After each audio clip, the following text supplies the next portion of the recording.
Hi everyone, I'm Dave Malesic and thanks again for joining me at surfnotwork.com. Today we're going to be talking about another article on surfboards. What do I really need? And you can either go over the features and choose it from a feature selection or go down and select the article. So basically in today's article what I'm going to be talking about is how do you decide which board is the right board for you? Well, when I first started I took some, I'd say, poor advice, and you know the usual story, free advice is never the best advice. A mate said to me, hey, anyone can learn to surf, here, grab my 6'9" shortboard and get cracking in those waves.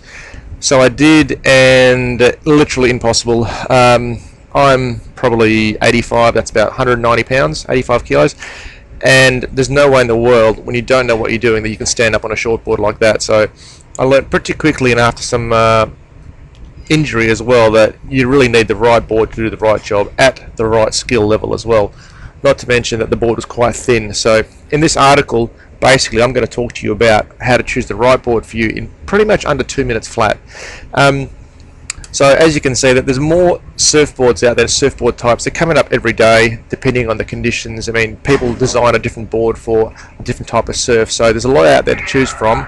But the basic four considerations you really need to look at is how tall are you, how much do you weigh, and your level of ability. And then the last one, which is kind of a bonus, is how good are you at it.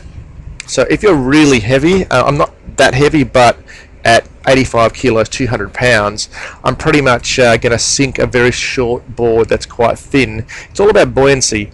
Basically what you're looking at is that the heavier you are means that you either have to go on a faster wave or buy a board and have a board that can hold your buoyancy.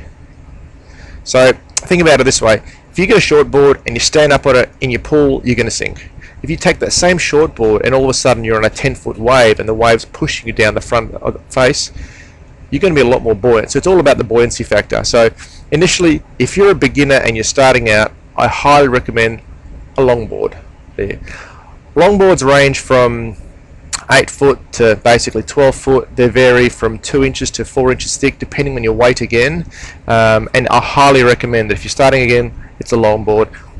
And what most surf instructors or surf schools do is they give you a soft board. A soft board is a longboard, but well, basically it's soft. It's not made of fiberglass, epoxy, or it's actually made from a softer, durable. It almost feels like quite spongy, and the fins are rubber and not fiberglass where you can get cut like I did, you know, about 6 months ago.